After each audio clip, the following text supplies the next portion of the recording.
killing time.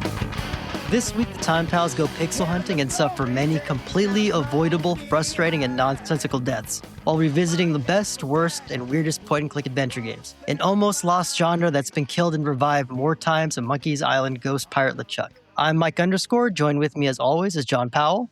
Hi, everybody. And with us is a special guest, acclaimed Disney Pixar FX animator Daniel Clark. Hey there, how you doing? Daniel's credits include Finding Dory, The Incredibles 2, Moana 2, Frozen 2, and so much more. Daniel, thank you for coming onto the show. Yeah, of course. Thanks for having me. I first learned about Daniel through Instagram posts about his upcoming adventure game, Dragon Blossom, which we will definitely get into. Daniel was kind enough to let us try it out last night, and it was freaking incredible. It was a blast, yeah. 1920s, 1930s style aesthetic. And after being incredibly jealous of him for only a very minor 3 to 4 weeks, I found out accidentally that Daniel was connected through my family's dance company. So then I swallowed my pride. I looked up everything about him and then found out that he has an award-winning animated short called Owned, which is about a crash out of a world fighting game champion to a very surprised contender. It's still available online. I don't want to spoil it for anybody. So then I decided to say I don't want to talk to him. He doesn't know that we had this war completely. And then after a few envious days, I unblocked him out of spite, even though he had no idea who I was.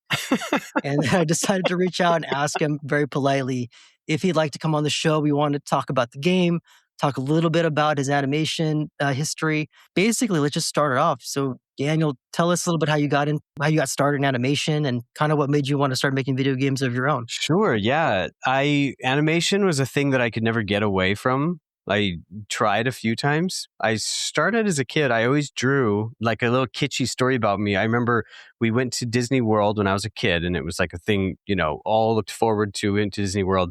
And everyone else, they ran off and did the rides. And I had a little notebook and I sat there and I drew the characters and the cartoons up on the walls. Because that's pre-internet. I know it's hard to understand, but that was like the only place I could go and see those kind of, background images or like the way that the characters were all. I sat there and drew instead of ride on the rides. The first animation I really started doing was I had a bunch of action figures and I would make little animations with my parents' video camera. I would start and stop it as fast as I could and take pictures of the action figures killing each other and stuff. So it goes way back, and I tried several times to take other more respectable career paths, but that didn't work. So yeah, I ended up in school for animation. I went for the short film you're talking about, Owned. That was our senior project. And that was a ton of fun. It was a big group of us. We'd been in school for 3 or 4 years together. And it went on to win both the Student Emmy and the Student Oscar for that year, 2014, which was awesome. So it kind of got us all off into our careers and got us into the industry, which is cool. Do you mind if you talk a little bit about Owned? Because I watched it. It was fantastic. How long did that take to make? I feel like there's some obvious inspiration there. I mean, were you a fighting guy or did you? That's a good question. So the original concept came from my co-director. His name was Wesley.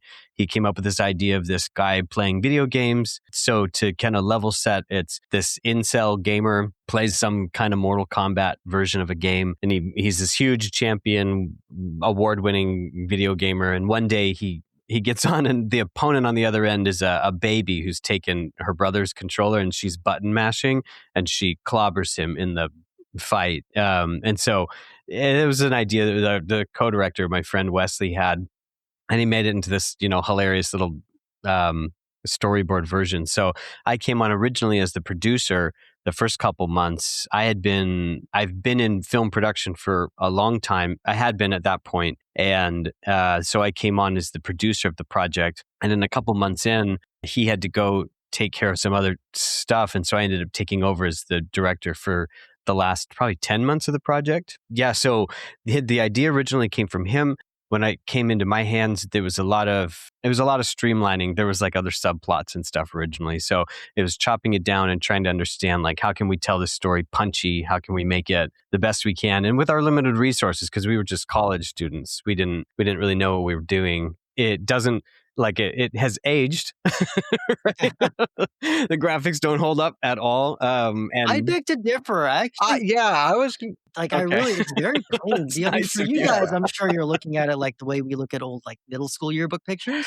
Yeah. But for me, I'm like, this is again, my jealousy knows no bounds. I was like, I'm just going to pretend I knew this guy since that. I feel like, man, I feel like it's one of those things like you're gonna say it didn't age because of how you've developed since then and the other things you've worked on with much more than a shoestring college student budget. Yes. That one actually, there's so many little tidbits about that one. The one thing is the guy who does the voice of the main character, his name's Dan Heater, and he's John Heater's twin brother. And this was No way. in the wake of the Napoleon Dynamite explosion. I didn't know he had a twin brother. Yeah, I didn't either at the time. The Heater twins, they were in the film program, and I think maybe even the animation department itself before me, like a couple years before me. Apparently they were like always goofing off together, and the professor would talk about them, and he said it was just the roll of the dice that John was the one that created the Napoleon Dynamite character. He says it could have been either one of them. And I guess Dan has the way that like Tom Hanks has a twin brother who fills in for stuff when he can't always get it done.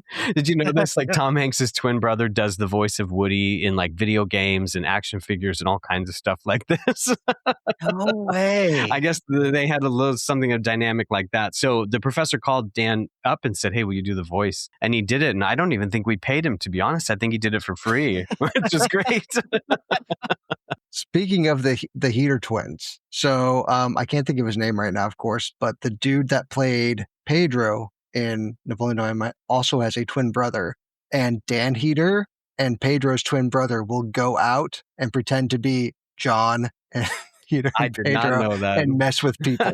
That's amazing. That is very funny. It just goes to show, though, not everybody is what's his name from Happy Days, brother. Not Fonzie, right? Not the Fonzie, the famous director. Oh, Ron Howard? Yeah, Ron Clint Howard. Howard? Yeah. Not everybody's Clint Howard. Played an ice cream man serial killer. I will have you know that. Oh no! Don't get me wrong. Clint Howard is wonderful, but not everybody's twin or sibling can just take over their job for them. Don't fight in I feel like there's not going to be a Ron Howard sick day, and Clint Howard's like, "I fucking got this, guys." We're not doing this. We're not doing this. John, you don't know Daniel, but John is. If you give him any chance to reference any movie ever, he will. Love it. He's it's 70s, 80s. Like we have a nostalgia show partly because nobody's going to talk to him about this but me. The only problem is I always forget all of the names and. It's a lot to keep track I'm horrible with details. Oh yeah, way too much. Anyway, back to your stuff. So Dan, I just sorry to get you sidetracked. I really liked Owned, so I just wanted to ask you. Well, real thank quick. you. Yeah, it was fun. I'll tell you from college. The more inspirational story that I tell students now, I don't talk about Owned as much as I in my very first computer class, I got in there and our assignment was we had to make a little video, and I was very excited and I poured a lot of effort into this little video that I made. And I even went kind of above and beyond the assignment, and I showed it in class, and the professor hated it. He hated it so much, and he eviscerated it in front of the whole class. And we had to apply to get into the program, and he told me, "You won't be getting into the program because of this video." What? Like in front of everyone. And that was like so devastating. This is my first assignment, right?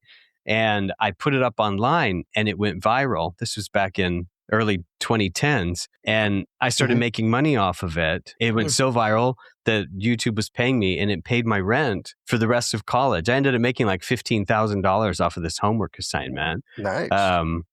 The professor hated so much. And then this was the professor that ended up bringing me in to run the film at the end of my college tenure. Ultimate revenge. Good Lord. Yeah, that video, I'll show it to my students. It's like Power Ranger Legos. They're like beating the crap out of each other and stuff. But the professor hated it. See, I love that stuff. I've seen like an influx of like Instagram folks doing like action figure photography and stop motion and all of that. It's just a blast seeing people have fun with their toys again, because I feel like there's a certain line where, just sitting there playing with action figures the way we used to doesn't really become a thing anymore. And then you feel sad because they're in a box like in Toy Story and they're just like, oh, Andy's off at college. Have you seen the teaser for Toy Story 5? The whole premise is that the girl doesn't play with her toys anymore because she's stuck to her tablet. Right. Oh, yes. no, that makes sense. Yeah, that was it. I heard that idea when they pitched it, I don't know, a while ago. And I just remember being like, fish in a barrel. That's like... everyone's going to want to see this, right? And apparently it's quite good from what I'm hearing. Just wrapped it up a few weeks ago and have been showing it and people are really liking it. So look out for that. John actually just did a VacaCon. He emceed the celebrity panel and the one who voiced Andy. Thank you. Was on there. So he was all over. Yeah. Yeah, that was fun. Also said Tom Hanks, terrible person, terrible human being. It's him and his brother. Oh, no, really? I'm just kidding. One of them might be the Golden State Killer, actually. No, yeah. Obviously, John has played Dragon Blossom, at least an early version of it. I was watching it on the stream. Definitely tell us, like, what was the inspiration behind it? What made you want to use Clara Bow? I did try a little bit of the Dagger of Amon-Ra. Did you? I can 100% see what you're talking about. Yes. By the way, the game is a lot harder than I thought. Very hard. Yeah, the game we based it on is the Dagger of Amon-Ra. This is a classic Sierra title. It's the sequel to The Colonel's Bequest. So it's the second title in the series. The main character, her name is Clara Bow. So the creator of this series, she ripped off Clara Bow to make this protagonist. And Clearly. It's 1920s. She wanted a young, spunky girl to, kind of be the one solving the mystery. And so she went for It Girl Clara Bow. That's how she's known. And we loved this game as kids. It's weird, it's kooky, it's quite irreverent. It comes like the narrator is this like kind of stuffy British woman, but like all over it, dude, this game is like really breaking, like it's being very irreverent all over the place. It's in a museum full of dead stuff, and the jokes, they just don't stop coming about there's like a character obsessed with death, and she's constantly like making people feel uncomfortable with like being excited about the corpses piling up around the museum as the killer's murdering people. And it's very dark and spooky and hilarious. And something about the recipe, it worked really, really well to the degree that it's still a loved game to this day, and like a shockingly loved game, because it's I had no idea anyone even knew the game existed until recently when I started looking and saw that actually this is like a thing that people are still very engaged with. Which the crazy part is this game was really badly made also. It's maddeningly frustrating to like, there's dead ends in it in like that Sierra style way, but they're really bad dead ends. I mean, some of the worst of Sierra's catalog, and which make it almost impossible to get through for regular players. That's saying something too. If you're saying that the dead ends are some of the worst, because Sierra is famous for that. They're really bad. Like they're really bad. You have to it's like the kind of thing where you need a certain object to get past a puzzle later in the game, right? And there's one puzzle that's just, everyone knows it. It's so terrible. You see a cutscene of a character that's been murdered in another room. You're next to the room and you see that there's a person murdered in that room. Instead of walking into that room to investigate, you're supposed to walk to the other side of the whole museum, pick up an object that has appeared just in that one moment, and then go in and investigate this dead body. And unless you do that, you can't beat the game. And that's so unintuitive that is where most people couldn't get past. That you had to not go investigate the corpse. You had to instead go find a random thing that appeared. So I mean, it's that level of bad. But beyond that, that's even what that's what they intended to do. The developers messed up and they didn't hook up like 30% of the game's dialogue. And this dialogue is actually critical to solving the mystery. It's only been the last few years that people have ripped the game apart and found tons of dialogue that was all recorded, ready to go, that the devs didn't hook it up. So people couldn't solve this mystery. They couldn't beat the game. They couldn't solve the mystery, but still somehow people are talking about it 30, 40 years later. And I'm only saying that to indicate the success of the game is creating this mood and creating this atmosphere. And that's what kept me thinking about it. And that really is the driving force behind this game and kind of anything that I try to make, is that it's about that experience. It's about, do you feel something when you're there? Do you feel like you've dropped into a world that you want to stay in? That's a great way to put it. Because when we were talking about it, and yeah, I know I'm assuming there some of the guys who were on last or the other night were talking about all the details and stuff, and it feels so lived in. Dragon Blossom, obviously, I'll let you talk about like what it's about and stuff. But just in the very basic of it, the moment you go in that world and you see everything has movement and everything seems to want to catch your attention in the best way possible. It's not distracting. It feels very lived in. Most of the demo took place on this airplane, and it's a very old school style propeller plane. And it's got this, it's only like 3 or 4 people in it. And it's got this very like luxurious kind of vibe to it. Like you would see like Hollywood stars or something on there. And you've got the Creole woman, and she's smoking from a long cigarette. And you've got, the really tall, handsome, Clark Gable, and he's drinking whiskey, and he looks like he's in his other world. And you have Clara Bow, who is doing. If you're like me, you're sort of like have vague memories from an old cinema class about who Clara Bow is. When you see her motions and see her movements in your game, you think to yourself, that's how I would picture her actually being. If you were going to cast her in a detective style story, her motions and everything like that, and the way the dialogue goes, is how I would like to have seen her go. I'm like, this game will hook you very quickly because you want to know who all of these characters are. And then I really like the design decisions where instead of doing the whole, like, I'm asking somebody a question and then it gives you a list of people to talk about, you are flipping through this book and you are actually selecting these like icons and stuff, and it's very eye-catching. It's very draws you in. It's made by somebody, and clearly because you're on the show, made by somebody who has a lot of love already for point and clicks, and you've already done the homework of like, this is what I like from this game, this is what I like from that game, I don't want to do this, I don't want to do that. And then I could also tell with the way your friends were talking that I guarantee you, unless I'm wrong, that when you were going through your dialogue, part of the reason why it feels so good is that you guys are saying it out loud to each other. You guys are answering each other. You guys are not just in a room asking and answering it yourselves. So with that in mind, with my long-winded speech, glazing Dragon Blossom, when I've already established earlier that I hate you, let us know, like, the setting.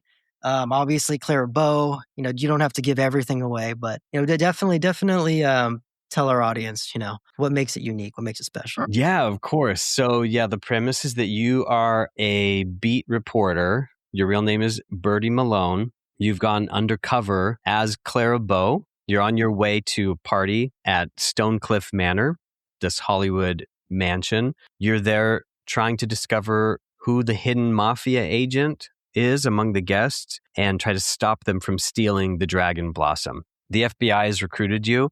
That's all the information that they've been able to piece together. They've been tracking this particular mafia ring, and it's brought into this party, but they need someone who can hide in plain sight. That's why they've tapped you. And that's a not so subtle throwback to the original Laura Bow being a ripoff of Clara Bow.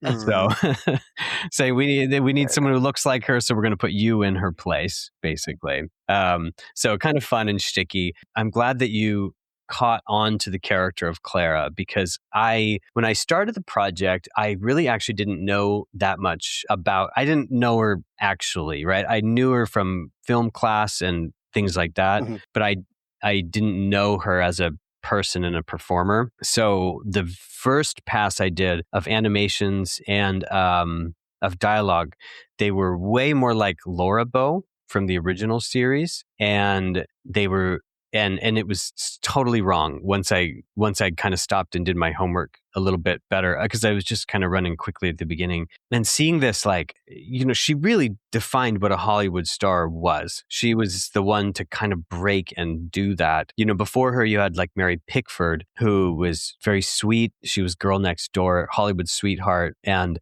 she, in her own right, carved a path for herself and that type of performer. Clara came in completely from the wrong side of town. She came from Brooklyn.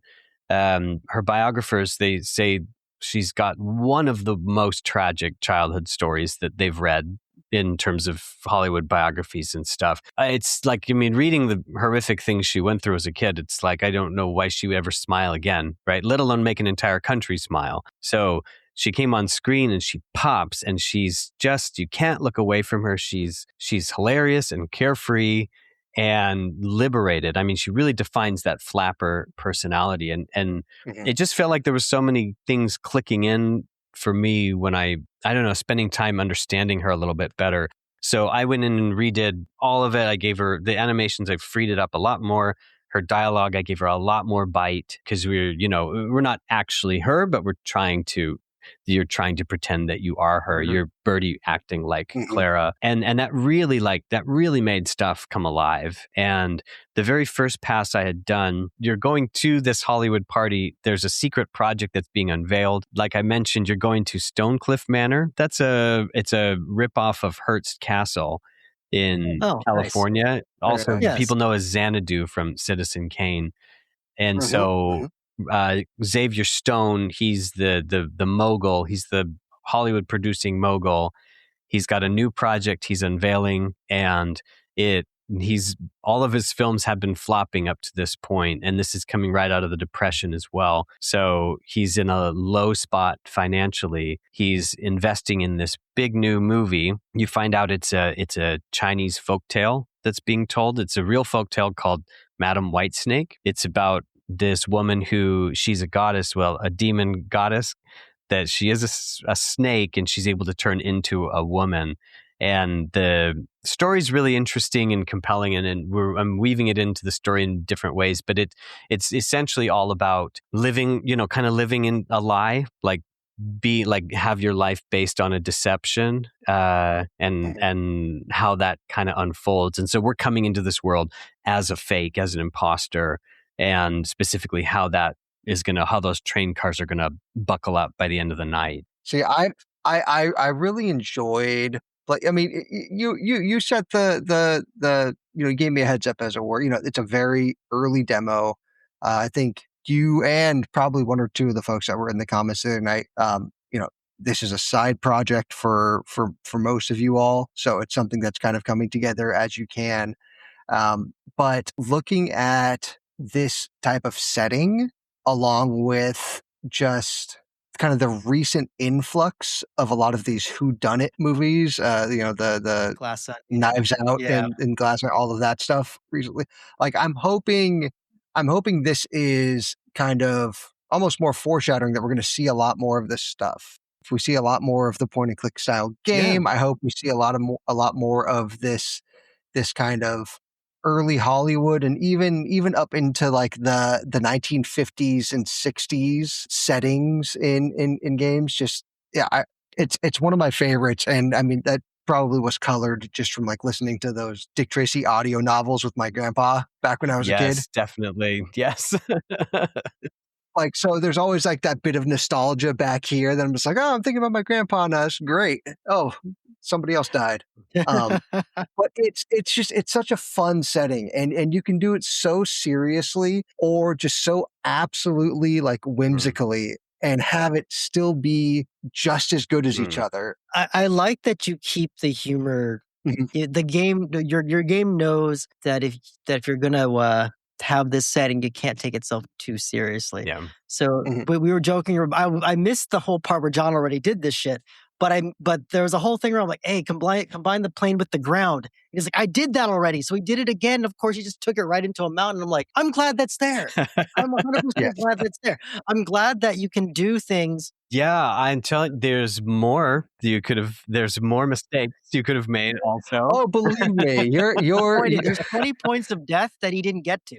Yeah. Yes. A lot of one of the things we're doing in this, like you're saying, doesn't punish you. That's key. That's what we're trying to do. We want it to be that you just, in the course of your gameplay, if you're thinking about the mystery or your puzzle and you're stuck and you're like, what if I just tried doing some random stupid stuff, right?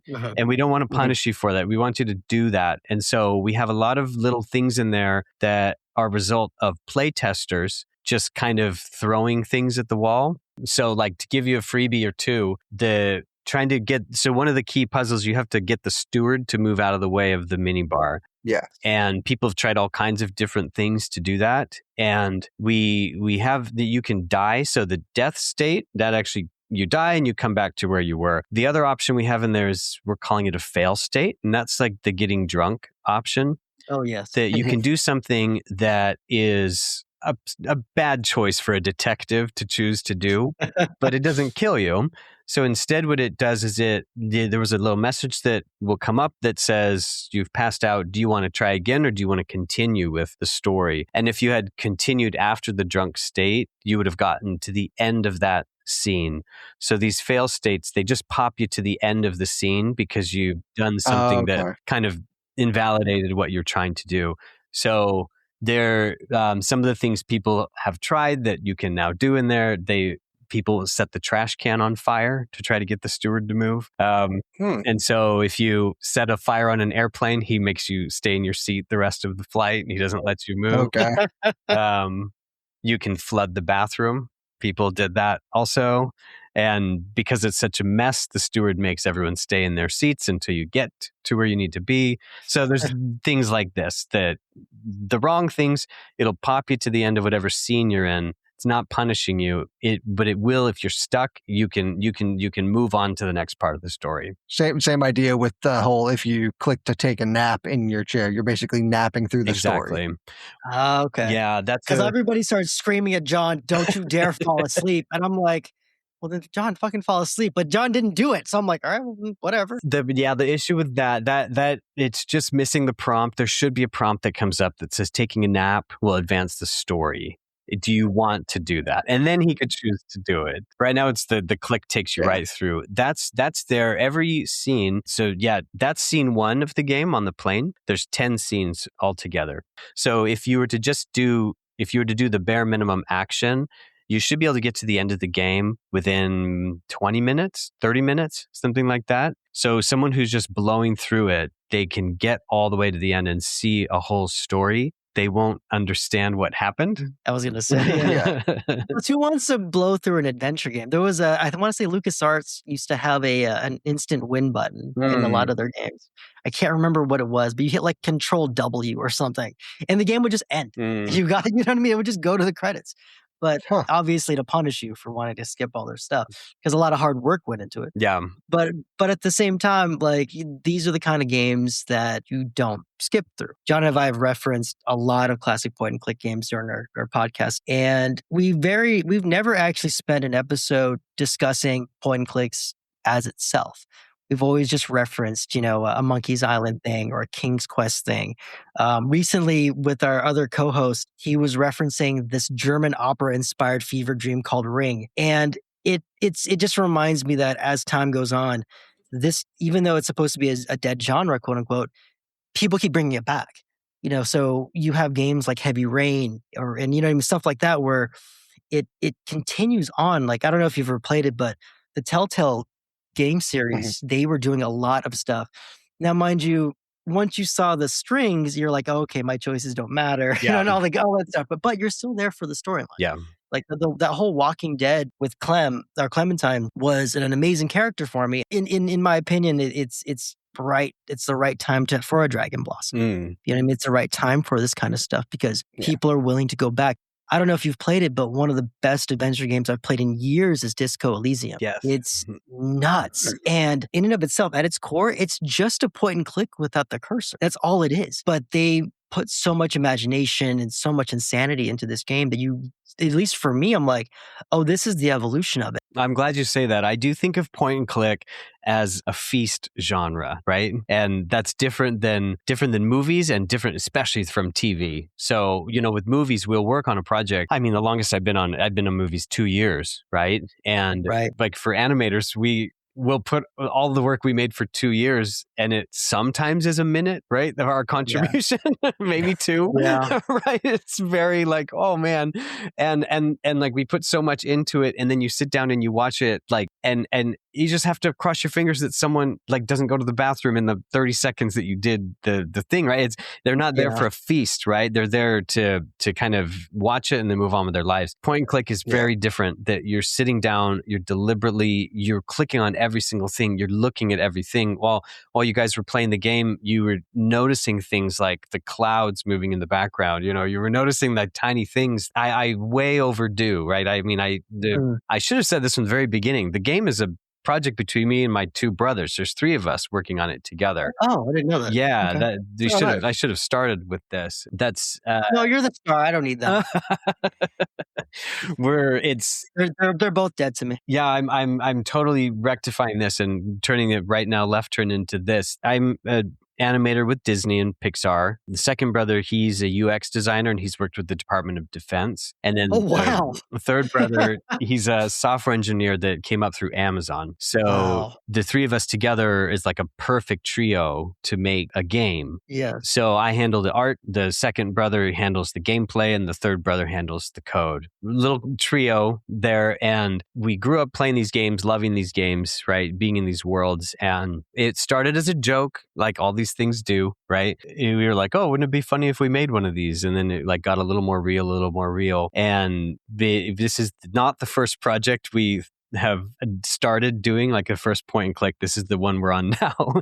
We started doing some other stuff, but we came to this one because this was like an original idea, and it was a world that we got to make and be in charge of and have our vision, have our dream come true in this. So all three of us are so passionate about that little corner of what we do that we'll spend all of our time and bring it to the other two and be like, okay, well, you really did that one. It's like with the airplane clouds or like that instrument panel, right? Like, I mean, there's so many like little Easter eggs hidden in all these things. And it's because I spend a lot of time putting all these little things in, and I show it to them and they laugh, but like happily, and they're like, all right, this is getting bigger. And then they do it in their own respects as well. That the notebook actually is a whole little engineering feat by the coding brother. He's had to rip apart and rebuild the software we're using multiple times to get that interface to work. He's broken into that traditional, like you're saying, the adventure game style. You click on a character and you get little, like, what do you want to ask them? He's kind of broken that open and instead created this notebook interface instead, so that instead of going through little prompts, you have the visual map you get to ask about instead. This is so character forward. I'm constantly saying that, character forward. So having those little faces pop up as often as we can just to get that in people's heads is really brings you into that world and hopefully keeps you in that world. It really helped me going through it, because I feel like over the years we've kind of seen games go up and down on a lot of these, from little things like how do we do the text boxes to how are we going to have the faces of the protagonist or the party if you're looking at like a JRPG game or something like that. And sometimes simple doesn't work for the game. You're looking at something, you're like, oh, everything about this game is so detailed. This is so plain. And then you have the opposite, like, oh, everything about this game is so simple. Why do they have, these animated portraits pop up with, the text boxes were with the portraits and having I don't know if is the term background appropriate when you're looking at a portrait? Call it a frame. Okay, a frame. Thank you. The framing of it really helps too, because like I said, it's something to take it out of just having a head pop up over the scene that you're playing, and then, okay, they're done talking, boom, it's gone. I don't know what it is, that those little details like that. And I feel like you hit it in a way that is perfect for the game, especially because of the way you design the portraits too. It kind of has that time period flair to it. So it's I'm really digging it. And like I think I told you in a message, I think the last game that I played that was a point and click was, I had originally said it was the remakes of Monkey Island. And I realized afterwards it was a different game. But going into this, I had to kind of like kick the rust off a little bit on like how I approached it, because my head wasn't registering, that, oh, hey, go into your inventory, combine these two things, go into your inventory, click this, and then click on something in the world. Because It that's not scratches a how different part of your games brain. It work really does. now. Yeah. And it's like this muscle memory that I used to have when like I was playing Myst or King's Quest or something like that. We played those so much in my house. I mean, I remember my dad just having like a thick binder of like notes for Myst. Just like, okay, try this, try that. It's like 2:00 in the morning, and he looks like Charlie from hated It's Myst Always too. Sunny with the fucking board. He's Yeah. just like, it's something's happening here. Myst was the game where I'm like, this game blows, and everybody who was older than me was just like, this is amazing. And I'm like, this fucking sucks. Like, you know, like just like Why is this so hard? when you grow up with like LucasArts and Sierra, and you're like, at least there's something entertaining happening. I'm like, I'm turning this dial 18 times to watch a talking head talk about a book. Fucking blows. Not to curse, but still, it was bad. That's how much I feel about Myst. You know, it's fun. I think one of your brothers said this. The whole thing started with a conversation in a hot tub. That's true. That has to be the Department of Defense, brother, right? It is. Yes, you're right. Oh my God. See? I knew it. Dude, us government employees love hot tubs, No, man. they love It's hot just tubs like, because they can't relax anywhere else. Yes. Yeah, he and the newer builds that come out, he's redesigning that whole, basically he wants it to be a tutorial while you play. He wants like the gameplay to be teaching you. So the way that you didn't think to go into your inventory, he's reworking all of the interface itself so that these things are put right in your process as you're playing through. So we were nudging you a few times in the yes. side, because what that build you're playing is relying on the old mechanisms, the way these games were all set up, the UI before, and he's working on keeping all of it that way, but souping it up and bringing it up into exactly to help get that dust off for you and make that smooth. And I appreciate that. See, John, you playing means they have to fix the entire game. Just for you. That build is an old one. So the good news is there's a lot fixed since then. But the big win, I'll tell you, the gameplay, brother, the giant win is that you figured out how to use that notebook on your own. That has not been the case for most of the time that we've been doing it. People can't figure that out. They have to be explained it. Once they get it, then they love it, but they weren't able to figure it out, like what's happening. So even the one you played is an older build. He's improved it even since then, but he was very happy to see that like you were able to piece that together on your own. And I mean, I'm a good bench test for this because I'm an idiot. I don't know if you guys know this. I'm the person that they go, well, we should probably have John do it first. Yeah, that's true. I doubt That's that, true. but He's not an idiot, but it's one of those ones where when you're talking about like how a game has to hold your hand, John has played so many games now for his Twitch stream that it's literally like that cliche of like you follow this yellow line to get from point A to point B to point C. And if you remove that line, I've seen him gasp for air. I mean, you are here you have a good time, right? So hopefully even the failing is, I mean, in our case, the failing is some of the best parts even, right? Like when people crash the plane, they go crazy every single time. They love doing it, right? It was hilarious. One of my favorite freaking things that I saw. I'm like, this is amazing that this is actually animated in. You might be able to give in some of your bad impulses in our game too, once you get there. There's a lot of them.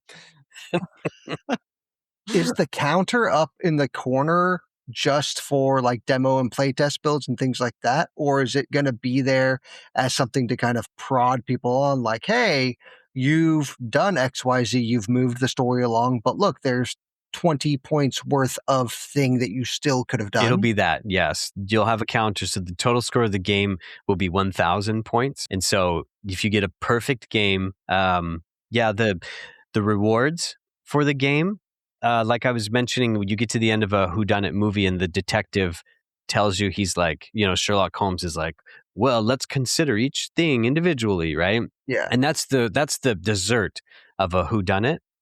As you re-see a scene that you saw before, but you see it with the answer in it. You see the person like with the knife in their hand, like stab the person.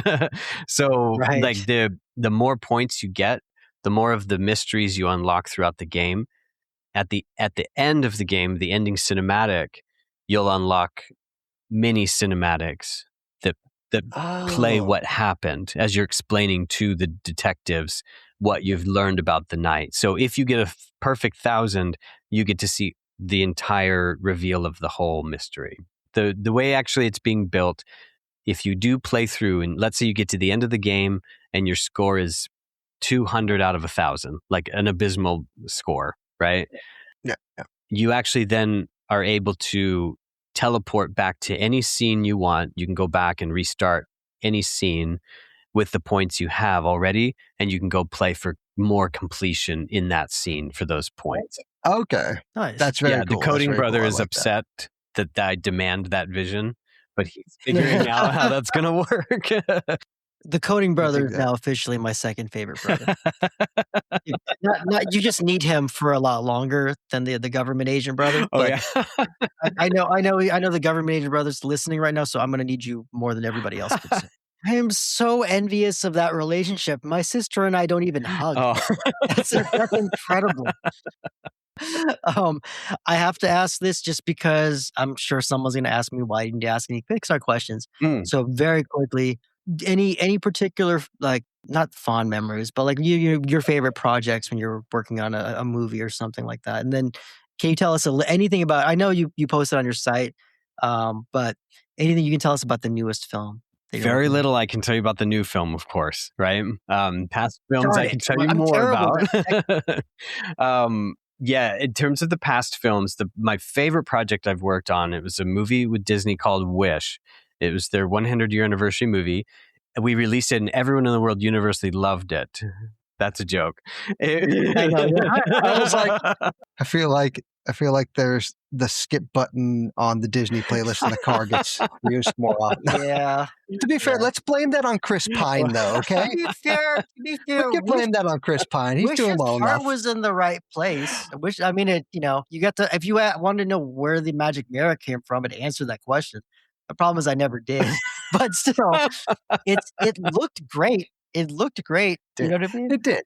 So my job in that movie, I was in charge of Chris Pine. He was that magic king. I was in charge of all of his powers, all of his magic powers. Oh, cool. Yeah. Very cool. And so he does this like evil green magic. That was where I spent a lot of my time. That was like, and I loved it. I mean, I really poured. I'm so happy with how it turned out. It's interesting. I've never had whiplash on a movie like that one. We saw screenings of it.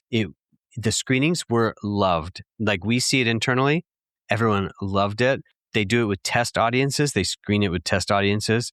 It got incredibly high scores. This Chris Pine character, he tested higher than Elsa did in the Frozen screenings. No way. Yeah. Wow. Yeah. So, like, I mean, we were in a little world of delusion making this project. Okay. and so, it was the shock of the century when it came out and everyone hated it as much as they did.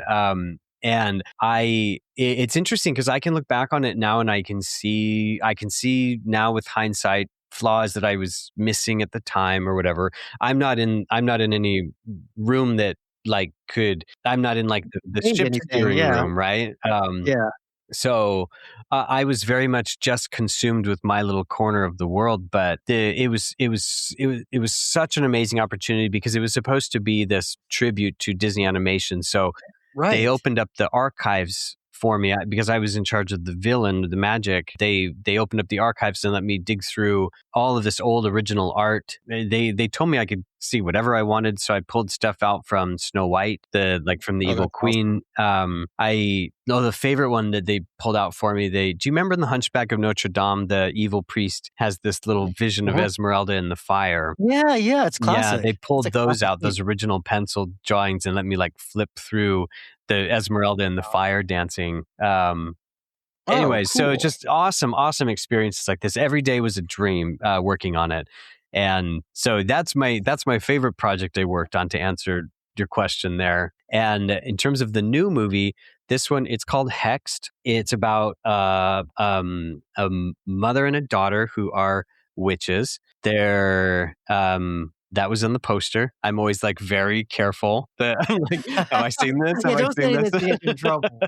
They I will edit out whatever you want to because Disney is scary. Yes, they are scary, but yes. It's about it's a mother and a daughter that go into a world. Um, they go into this magical world, and they do magic as well. So that's why they've called me to come work on it, to do magic for the characters. And this I can also say, because this is on the internet. This originally was a story about a mother and a son. There was a publicity image released that had the mother and the son in it, so I'm allowed to say that. And it recently transitioned into being a mother-daughter story, which Disney is infamous now for doing this. They're making these huge changes at the last second. This happened on Zootopia, the first one. Up until about 6 months till the movie came out, Michael Bateman Fox was the main character of the movie. They had developed it like that for a couple years. And right at the last second, they changed to the Ginnifer Goodwin bunny to be the main character, and they made the fox the love interest. I'm not in love, but I mean the B character, right? Yeah. And it it just transformed the movie in such a positive way. So that's got to be so frustrating because 6 months is a short amount of time for an animated film. Sure is. So Patton Oswalt has a great bit about how like he does this punch-up work, and they will say things like, he'll do like punch-up work for comedies, and he started doing it for these animated movies, and they would tell him like, maybe you got to move this scene here, put this at the beginning, put this at the end. They'd be like, hey, you guys need to be quiet. We're not changing anything. These movies are done. Your job is to write funny jokes that happen off camera. But like, you can't go backwards. You know what I mean? Everything it's $100 million, like we're not. Yeah, there is rare moments out in Frozen 2. There's a part where Elsa gets frozen, like she dies, and then all of her magic leaves the world, and that includes Olaf. So Olaf like disintegrates into snowflakes. And up right until the end, the way that played out was he disintegrates away and he's just dead. And so it's just dead Olaf. And so she did bring him back at the end, but it was more of a heroic effort, right? There was nothing to indicate that Olaf would be brought back to life, that it just looked like Olaf died. And I guess in the test screenings they did of this, the kids just cried, and they didn't stop crying until the end of the movie, until he came back, right? Yeah. And that you guys killed Josh Gad. Gad. Like right through the climax and everything. So that was, I think I only had like 3 weeks left on the movie that they came in, because there was a wind spirit in the movie, and I worked a lot on that. They came in really like just a couple weeks left, and they were like, oh no, we've added an entire whole thing.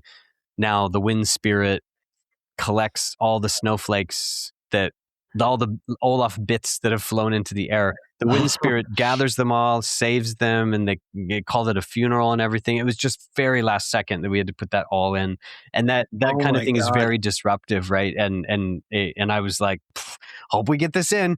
We'll see, right? But we got it there, and the scores of the movie went up. So phew! But I definitely wouldn't have watched Frozen as often as I did with my two kids if you guys didn't bring. We didn't bring it back.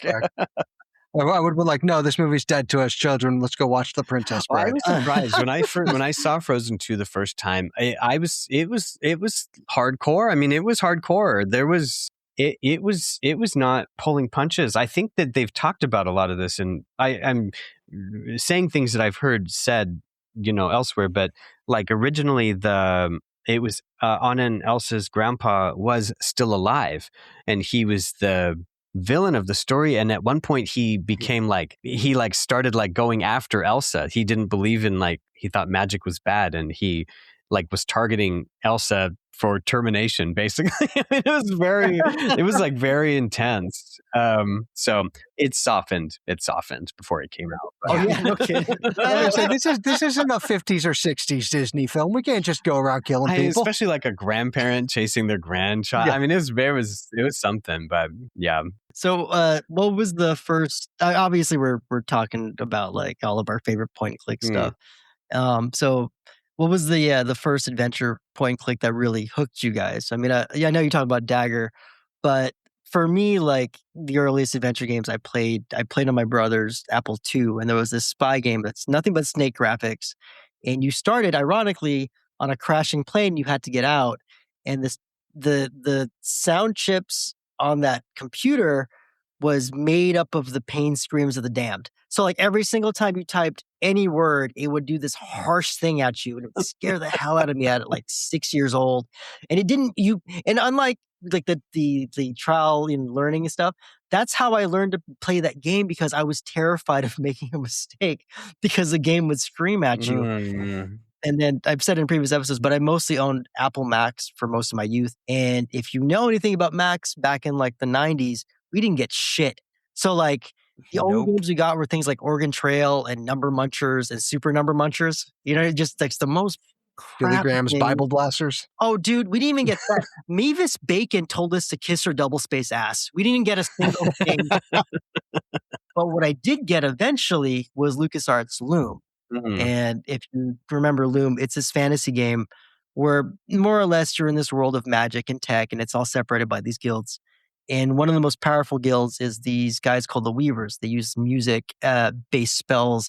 They do everything from mundane stuff to like dyeing wool to, at the end of the game, sorry to spoil a 30-year-old game, but you cast open a spell you've used the entire game to open like jars and shit, and you create a hole in the sky. Mhm. And you play this character named Bobbin Threadbare, whose mom is transformed into a swan and gets exiled. So there's this sort of mini personal meme for me where Bobbin would routinely ask birds if if they were his mom. So like he'd just be like, "Hi, my name is Bobbin Threadbare. Are you my mother?" So every single time I get confused, that happens in my brain. So like but it stuck with me and then from there I was hooked. Like all the LucasArts stuff, and then eventually I actually went backwards. I started playing the Sierra stuff, and I was like, "Oh my god, these are like adult adventure games because I can die." So it's definitely that beginning of, oh, these are great stories. It's like almost it's better than an interactive movie, and at the same time, completely different styles of puzzle solving, of design. You know, famously, LucasArts' whole thing is like, we don't want to put you in a corner the way Sierra does, where if you forget a thing, you can't solve something later. More intense for sure. 100%. F5 save, F7 restore. They're brutal. The Sierra ones are brutal. Like it's difficult to even it's difficult to explain it to someone who didn't do it in the 90s, right? Or like 2000s, like how brutal this really was. That yes.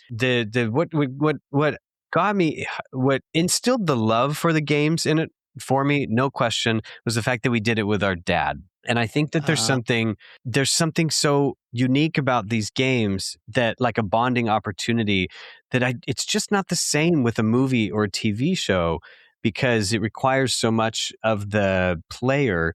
And so we would all crowd. There's a lot of us. There were 6 of us. We would crowd around the computer, Dad's office, and he would be driving, but we would all be shouting out ideas of what he should do.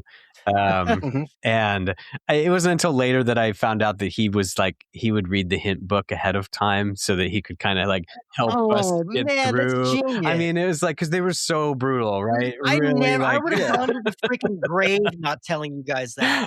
Well, no, I mean, it's because we found the hint books, right? And we found like markings in the hint books. And you know, I mean, that's like there's that like he was making that experience, really, he was tailoring it to us, you know. And so that's what I do with my kids. We sit down and we play these old ones even still, and I know how to beat them all, and I'm acting like in the moment, like I'm like, oh, what should we do, you know? And I'll help them through it. And we just actually played Dagger of Amon-Ra, which I waited a little bit because it gets a little gruesome for I mean, it's still comedic, but it is a little like, whoa, and the jump scares are pretty real.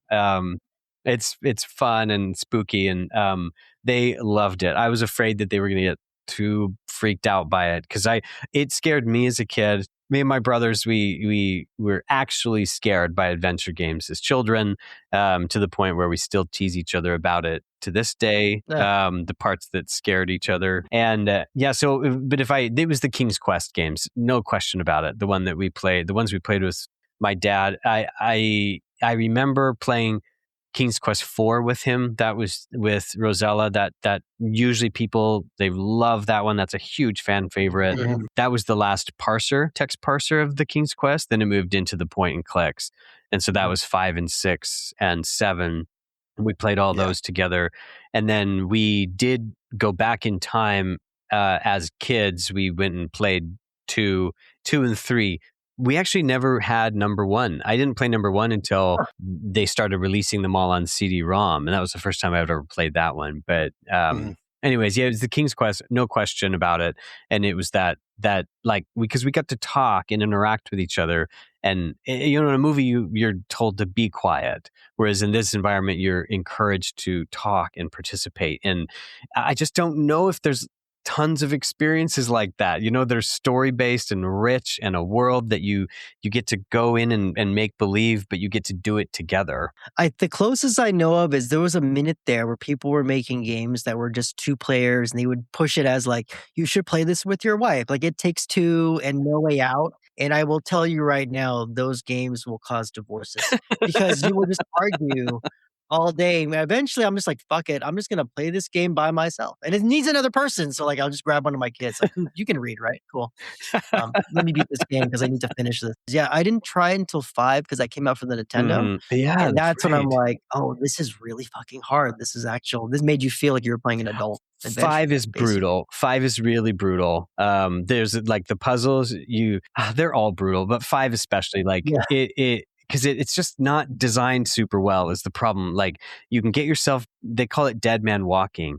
So it's you forgot to do something and it comes back hours later, right? And literally hours later, and the people who ride for this, they defend that and they say especially like the really early King's Quest, the 1, 2, and 3, once you know how to beat it, you can beat the whole thing in half an hour, right? And the people who really ride for this style of game, or played it then, they say that was the point, was that this wasn't supposed to be something that you could just get through.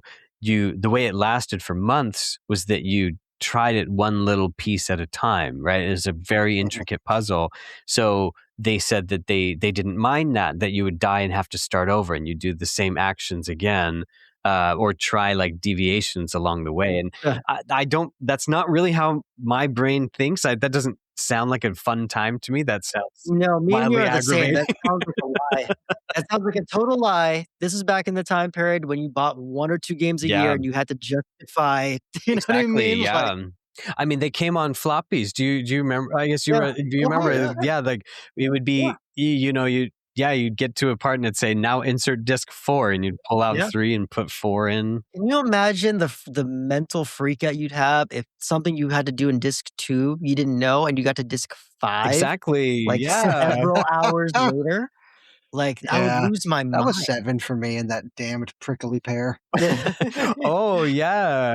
You see what the Silver in the comments, he's joking. One of our jokes is like our next passion project is we're going to demake 7. We're going to take it from its graphics and remake it in the King's Quest 6 graphics. We're not going to do that. But there was a guy who did a demake of number 6. Did you see this? This is crazy. No. Because the number 6 is the VGA style like we have for Dragon Blossom. So it's 256 colors. The generation before that, it's called EGA graphics, and that had 16 colors in it. That was it. And that was the original Space Quests and the original Monkey Island and stuff like that. He spent 18 years and he took King's Quest 6 and demaked it into the 8-bit 16 color version, and he just put it out online a couple years ago. And it is a full, you can play the whole thing, like text parser, all of it. It's really something. That's so cool. Yeah, that's crazy. See, that's the type of passion like those are those things where companies like this that are either, no longer in business, absorbed, or just have an IP that's from so long ago that there's like, this is great. This person is helping to keep our thing alive. Versus Nintendo was like, did that 5-year-old draw something vaguely similar to a Pokemon? Yeah. Call the lawyers. Take the shot. Yeah. Like, no, this is that's the type of stuff, like passion projects and fan projects are the best part of gaming in my So opinion. that's a perfect moment from I have to mention this other game that came out last year. I think last year. It's called The Crimson Diamond. I don't know if this has crossed your radar at all. No. It's by a developer. Julia is her name. She took 6 years and she made this game by herself. We didn't know she was doing this at the time that we decided to do our project. Like I mentioned, ours is a spiritual sibling to Laura Bow #2. This one is a spiritual sibling to Laura Bow #1. No For way. real. Just concurrently. Just that we That's randomly nuts. launched in the same the same thing. It came out last year. She did it all in this 16-bit color. She did a beautiful job. It's a fantastic game. Beautiful. The gameplay is so buttery. It's so nice. It's a joy to play. And it's just like, and the success and the reception of her game is, I mean, huge wind in our sails, saying like, whoa, people cared about this, right? That like, you couldn't get a more one-to-one comparison of a project. And to see the interest and the excitement around what she's doing, and now she's off doing all kinds of awesome, successful things. Like she wasn't a game dev. This is not what her day job was. She did it on her own at night, and now she's off game designing, right? I mean, it's awesome story. So definitely a plug. Anyone who wants to see where the state of these things are, that one's out there, and it's a great one to try. That's awesome. It's called Crimson Diamond. Crimson Diamond, yeah. So that one is, the original Laura Bow is called The Colonel's Bequest. And you're at a mansion. It's fantastic. It's in Louisiana, the bayou, and this old man has brought all of his family members together to announce he's changing his will. Right. I mean, they're all getting cut out or whatever, right? And so in Crimson Diamond, you're going to a nature retreat in Canada, and so you're in this big lodge building that feels a lot like this southern plantation. The same way. Ours, we're referencing Amon-Ra, which takes place in this museum in New York. Ours takes place in creepy Stonecliff Manor on the coast of California. You give us the word, though, and we will flood her YouTube page with so many negative comments about how yours is. No, we love Julia. I still have not made the connection. I need to reach out and be like, hey, we got to talk, right? I want to. We got to talk. Stay away from our turf. No. Opposite. No, it's going to be, hey, you want to start a gang? Yeah, exactly. Start a gang. There you go. Exactly. Yeah. Well, start a gang. I really hope that, when we do talk to her, I really want to be like, oh, can you please play some of what we have? Tell me what you think, because she's been through the whole thing, and it's solo too. That's insane. She did it so smartly also, because she developed it a lot on Twitch. She would live develop on Twitch. Oh, smart. So she was just teaching herself how to do this. She didn't know how to do any of it. And so she was live learning and streaming it. And so good following and great project. Very cool. I've debated doing that because I'm writing a big, long Dungeons and Dragons campaign. And I was like, do I want to just do it live on Twitch where I'm going through and I'm making notes and then trying to flesh them out and letting people in the comments come and hang out, and who knows, maybe somebody who knows what the hell they're talking about stops by and was like, oh, this is the stuff I've done, let me give you a pointer. I'm like, yes please. But I don't know, I'm much more kind of close to the chest about stuff I myself am making. I feel like, I don't know, if I put it out there, I'm gonna jinx it or something. I don't know. I'm comfortable sharing an opinion on that because this is an ongoing conversation that we have. Yeah. I'll give you my mindset. I totally, absolutely understand the impulse for keeping, opaqueness in development. And when I'm working with the studios, that's 100% what it is, right? Everything has to be totally secret. And that works for them because they have the benefit of a huge megaphone and platform. So when they want everyone's attention, they flood billboards and YouTube ads, and then they get the attention. That is not the position that we are in as indie devs. We can't get anyone's attention when we need to. So transparency is our best marketing tool. It's really the best way. It was just just a month or two ago that I was moved over now into transparent mode. So I most of what I have is I feel good about it. So we're ready. So I've started putting stuff up online. We Twitch stream one of our dev sessions, and we'll do more of those in the future. And I'm already here talking to you guys about it, right? So Yeah. like it's like Yeah. that ball rolling and having that development process be the main marketing tool, I think is a very solid strategy in the indie world. And this especially is true. I mean, it's never been more true than it is right now, because everyone now questions if anything is genuine. They don't know if a Right. project was made by a person, right? And Yeah. we've been on such a journey with this, with our project. The original goal, when my stated intention with making this project, I said this would be worth my time if I can learn to use AI through this project. Learn to use AI art through this project. So that was the original intention, was I was going to do a production level project using AI, because at the time the studios weren't letting us use AI in day-to-day work. So this was a couple years ago, and I launched down that path. I learned how to use AI art, and I learned it well enough that I could finish the game. I could make the whole game using AI art. Turns out no one wants to look at AI art, right? It turns out that even if it's good, even if it's really good, as soon as people hear that it's AI, they're done with it. And this is like an ongoing conversation, are people valuing the product or the process? And this is a fundamental question here, that when you are going to engage with a creation, are you product centered or are you process centered? And the example I give to people, I say, if I gave you a big, beautiful oak table and I said, I carved this oak table for you, and I give it to you as a Christmas present, how long would you keep that table? Probably forever, right? And you may even give it to your kids. Like, this was hand carved by my friend, right? And if 2 years later you saw the oak tables on clearance at Target, like 24 exactly like it, and realized I had lied to you about it, that thing probably wouldn't survive the next move. I mean, you might get rid of it like next year, right? Because you feel deceived by what happened. So this is the real problem I think AI is going to face in the marketplace. That art is about a point of view. Creativity is about a perspective and an experience.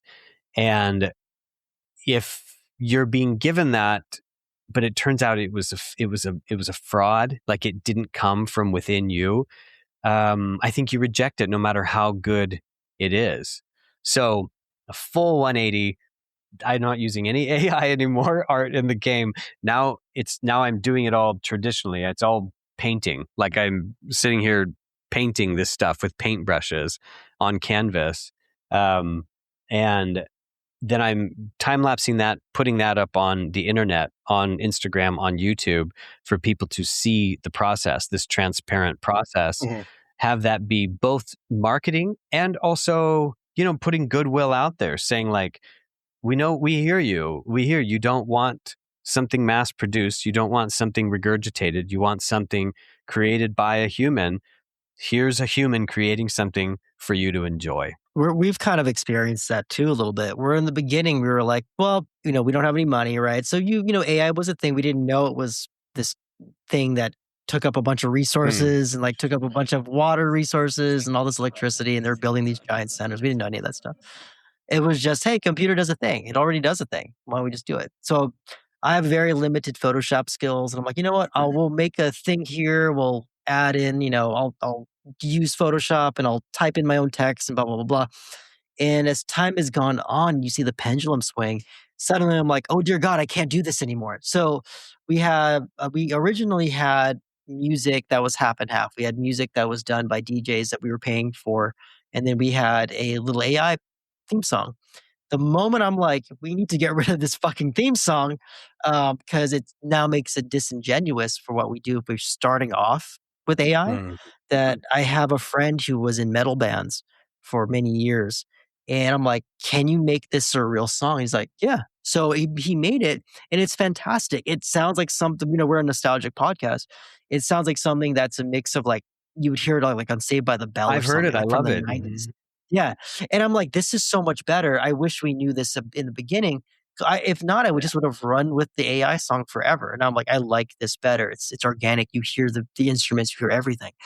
But just like you, there was this element of like, well, we didn't have any money. I can't hire, a graphic artist if I during the times Yeah. where I need one. Like it's so there's growing pains for us Yeah. too, and we're obviously in a different category. We're not making a thing for consumption in terms of like paying. Like if somebody like just like you're saying, if you bought Dragon Blossom, you're like this team of 3 in different orders of importance. But if this team of 3 had made this game and told me, we made this, we designed this guy who does all this Pixar art, he did. That's why the motion's so fluid.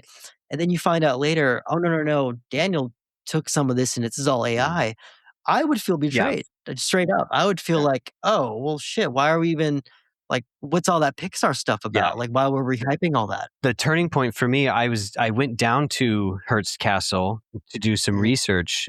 So that was my second trip down there for research, and I brought my book and I was sketching and everything, and I just had this big feeling that I was like, I'm doing so much of the lifting still. Like even using AI art, I'm still doing a tremendous amount of editing. I'm doing all of this, everything getting into the game, I'm still doing all the grunt work, but I gave the best part away to the AI, right? It didn't take the bad part, it took the good part.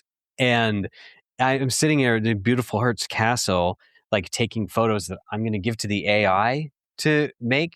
Like, no, I'm going to make it. That's I'm like, yeah, and you have something to prove at that stage of like, wait, I could do this anyway. Like, why am I taking that shortcut? Yeah, I mean, I'm going to be slower. It won't be as technically good. Like it smashes details, right? It just knows what it's doing because it's copying all the people who have figured it out. So if we're just putting cold product out there, the AI is going to beat me every day. I say this, I can't compete with a computer on computer art. It will beat me every single time. Yeah. I can compete with human art. So someone who cares about something that took a little longer, that was thought about, that was even sweated over a little bit, that person, they're going to feast on what I have to offer versus scroll by, hopefully. So in terms of like these classic games that we're deriving everything from, do you have like a particular favorite villain? Do you guys have a particular favorite hero that you either latched onto because you related with, or just something that you refer back to whenever you need to do the creative process? I mean, John too. I mean, John's obviously a very creative guy, and he plays clearly a lot of games. So like we both are in the same sense of like these adventure games do hook you for a reason. Yeah. Picking a favorite villain, that would be like picking a favorite child. It would be very, very hard for me. I love villains. Easy, my middle. I love villains. They're my favorite. So if I'm thinking of adventure game villains, like really ones that pop, I will give honorable mentions, but I couldn't possibly give away a moniker of a favorite. The villain in King's Quest V, he's just treacherous and fantastic. The premise is that he steals King Graham's castle and family because King Graham's son turned his brother into a cat 2 games earlier. Okay. So, but he's got this like ridiculous widow's peak. He's got this cowl he wears all the time. He's, very like, this like gruff masculine wizard that, he's also like, his castle is ridiculously baroque and unnecessarily villainous and everything. And it's really just everything I want out of a villain. And then I'd also give an honorable mention to the villain in King's Quest VII, who she's also like comedically evil. She's trying to destroy the world by setting a volcano off, but she's almost like a Bette Midler kind of level, like kind of goofy lady, right?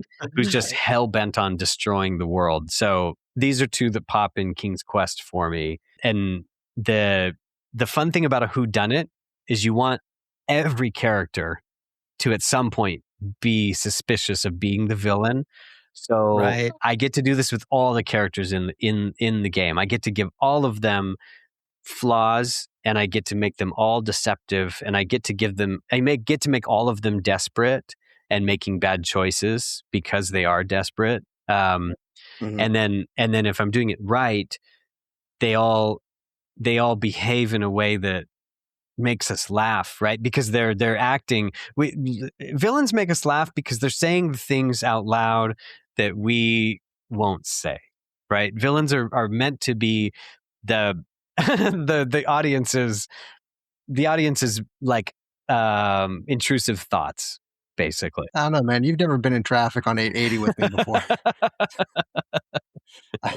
But think of like, I think like a killer villain is Hades from Hercules, Disney, James Wood. Oh, wonderful. Right? But it's because he's so sarcastic and so funny, and like, Hercules is out there like glistening from saving people, and Hades is making cracks about that, right? Like laughing at him instead of worshiping him. So, you live for this in villains, and that's why whodunit is the best genre for me, because all the characters get to do this to a degree to make them all just a little bit suspicious. And then whenever the final baddie does reveal themselves, then we get full villain mode, and it should pay off. It should be satisfying. I think that's why LeChuck has stood the test of Yes, time. I don't even LeChuck. know why he hates Guybrush at this stage. It's been thrown out the window. Doesn't Then they even have matter. the whole like, the dream sequence where they might be brothers, then they just never mention it again. And they say it during a recap, like we're not talking about this anymore. But it's the kind of thing where you're just like, yeah, I guess at some point in time he's written so well. Like, who cares why he hates the Doesn't guy? matter. Doesn't matter. I've been on so many movies where they just trip over their tails trying to think about every single. You just don't need it. You don't need it. Remember Little Mermaid, Ursula? Like, she in passing barely mentions, "Oh, I used to live in the castle," and that's it. You don't need any more than that, right? Like, oh yes, she must have been kicked out. Well, Yeah, all you right. can invent it all in your head. It doesn't matter. Doesn't It's matter. usually better It than what doesn't you would have matter. written. I just want someone who's trying to destroy everyone in this story and making jokes while they're doing it. So I do have a question for the two of you in relation to the genre versus people who, I guess, just either aren't or don't normally find themselves drawn to video games. I hear a lot of people going into things like, oh, I don't have the reflexes. Oh, I don't like, this or that aspect of it. But I feel like the type of story, the type of pacing, the type of, I guess, the lack of punishment aspect of it as well, being able to go back and try things again and playing through things to where you're effectively just playing a novel. You're playing a mystery novel. I do you feel that is a good way for people who might want to play more video games or get into playing video games? How was I going to structure a sentence? It's out the window already. Do you feel it's a good genre for people like that? Or lost it midway? Yeah, no, I think that's a great question. The idea of like someone who says video games aren't for me, is point and click the genre to recommend? And I would say yes, for sure. Because I do think that when people say I'm not video games, like you're saying, reflexes, they're like, I lose every race on Mario Kart. And it's like, okay, that's fine. This one over here is totally different. This one's about your intuitions, not about your reflexes. So come into this world, the pace is slower, it's self-paced, and instead it's meant to make you think, make you engage in a story, in characters, and try to see if you can see past the line that they are trying to hide, right? Can you see deeper in the world? And the controls are very simple in a point and click. You literally point and click, right? It's in the name, right? Yeah. And there's very little arcade mechanics. That's kind of what they call them. If you have to jump over rocks or whatever, there's very, very little of that in point and click. Instead, it's about, here's a story that will unfold. And it is a different experience than something as linear as a movie or even a novel. It's a lot more like a choose your own adventure novel. Mhm. So that's the Yes. best comparison I make to people when they ask me about it. And most people will all say the same thing. They go, "Oh, I loved those when I was a kid." And I was like, "You might love this as an adult." Yeah. Oh, definitely. Definitely. Especially now where they're now doing more adult themes. Like they have horror adventure games now. They have games that are just like your old school Sherlock Holmes ones, but just way Mm. better. And then you have like these. So not to go off some of the ones that I really liked. I mean, that Life is Strange. It was an amazing style of that game. And then one of my favorite ones that came out recently was something called Thimbleweed Park. It's not even recently. Now Oh that I think about it, yeah, because I'm old as that was hell. by the Monkey Island guys, right? Yeah. Yeah. Made the dudes who did Maniac Mansion. So Mm. they basically combined Twin Peaks and the X-Files together, and Oh. it's fantastic, and it's just the right amount of difficulty. They do more the Lucas art thing where so a long time ago the main creator of Monkey Island wrote this whole article about why adventures games suck and how he was going to fix Yes. them. And it's yeah, exactly right. And one of the things he did was he didn't want puzzles that didn't advance the story. He didn't want items that you didn't know need to be picked up that would soft lock the adventure. And just like you're talking about Mm. time, he didn't want literal time to ruin your game if you had a time limit to do a thing. He wanted to be in-game time that you could kind of mess with.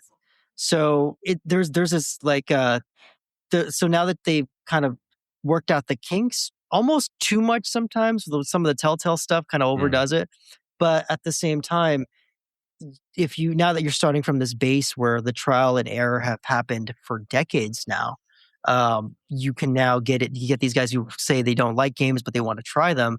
Well, here's a game that's going to hopefully hook you in with a story that won't make you frustrated that you can't complete the story or go farther into it, and then entice you with, hey, look, you did A, B, and C, which got you this ending, but now that you know if you do, C, D, and F, this gets you something Mhm. else, and then now you want to do that other thing. Yeah, I agree with that sentiment entirely. I'm very picky about the puzzles we make.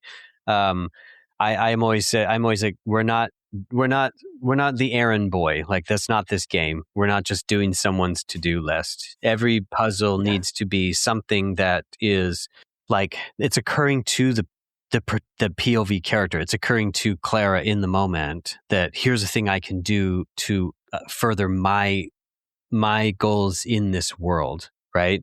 It's not like you go talk to a lady who's like, oh, I could really give you this bucket if I had a glass of milk, right? I mean, like that kind of puzzle is really exhausting and they do them over and over and over. So instead it's more like, it's like, dang it, this person is preventing me from a thing I'm trying to do. What can I do to get around this person? Or like what's an active thing rather than going and someone saying, oh, I need a pig that speaks Russian or whatever, like whatever there are always these random Well, things. honestly, to piggyback off that, like, was there ever like a puzzle? There's a famous one I'll name drop if nobody says it, but was there ever like a worst puzzle for you guys or something so incredibly illogical? See, the way my brain works is I'm already nuts. So like when I played Monkey's Island, there's a famous one where you're supposed to use a monkey wrench and you have a monkey in your inventory. So you just combine the monkey with, I don't even think you combine it with a wrench. I think you just combine the monkey with the item you have to unscrew. I think that's And right. Yeah. I did that without thinking, adventure game connoisseur. However, the thing that made me stuck for months and I quit was in Fate of Atlantis, where you have to have you have to be on this pixel perfect thing to line up a sun, the sun through a telescope. So it hits a thing, and I was never perfect with it. So after a while, I'm like, I don't know what I'm doing. This game is broken. And I stopped playing it for literally for 2 months because I was mad at the game.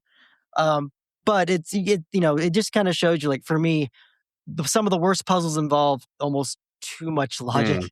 And then some of the best ones are illogical. But then I have one that's famous called the cat mustache puzzle. Oh, I thought it was going to be the goat You- puzzle. That was my guess. No, the goat one is just as bad.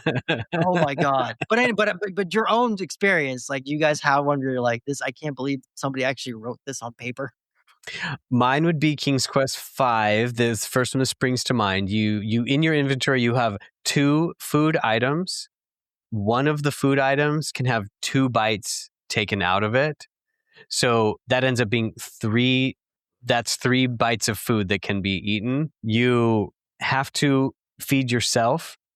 You have to feed an eagle. And then you need the other food item to throw in the face of an abominable snowman.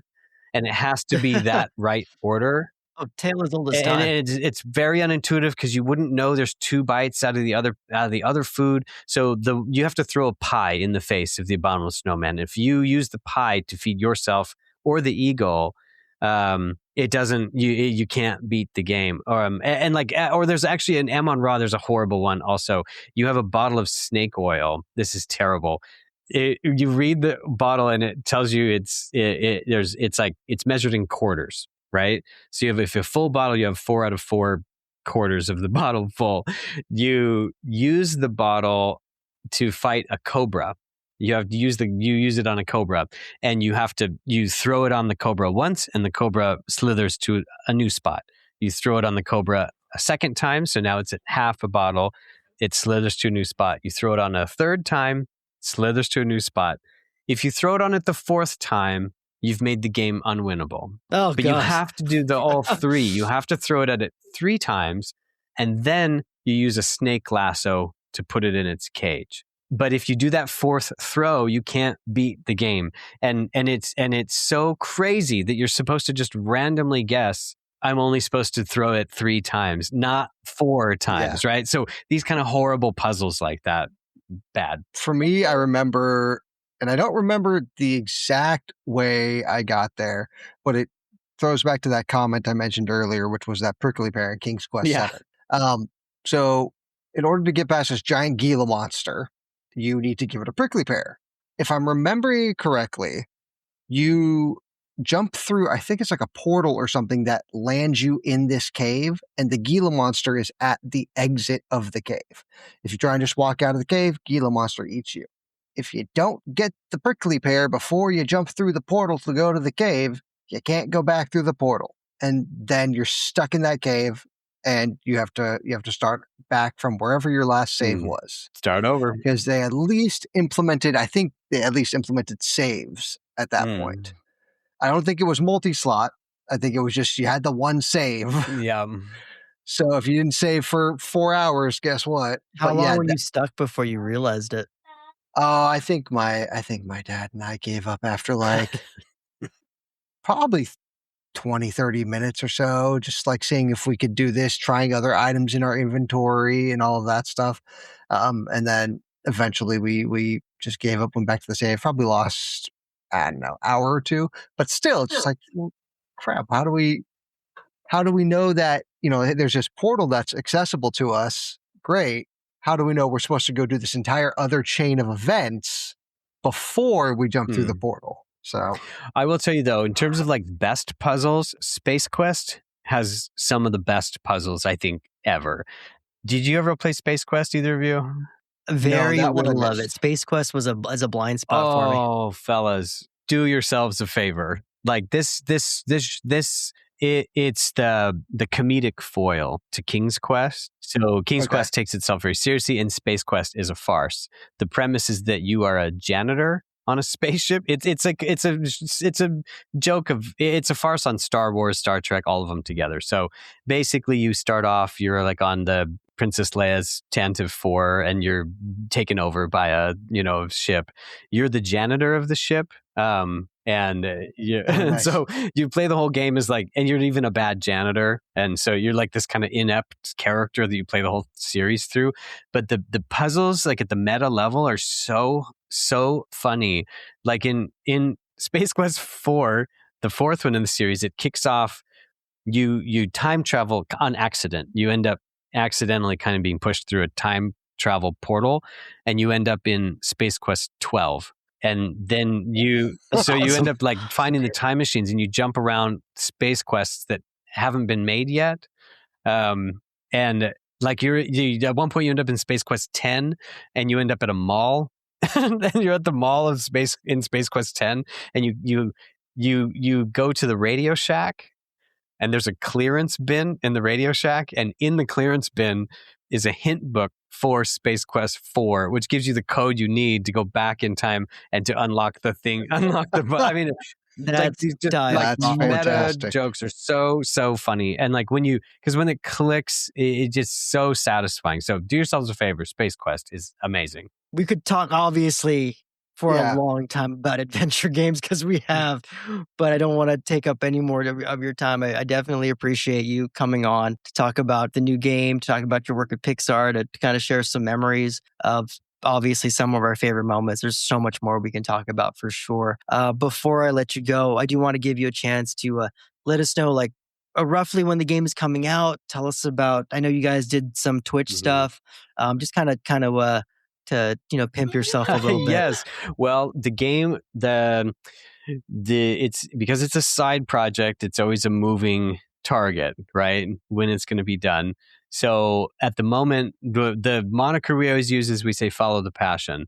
So when the passion's hot, we get a lot done, and then when the fire's low, we let it chill till it burns up again. So I couldn't give you an exact date, but what I can tell you is that very soon we're going to put up the cockpit from the airplane.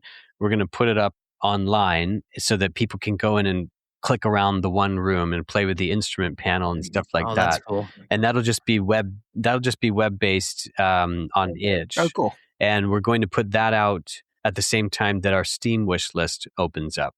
So that'll be calling that the play test. That'll be up for people to play with. And then we're hoping not too long after that we get the actual demo out, which is what you played. That'll be the first 10% of the game.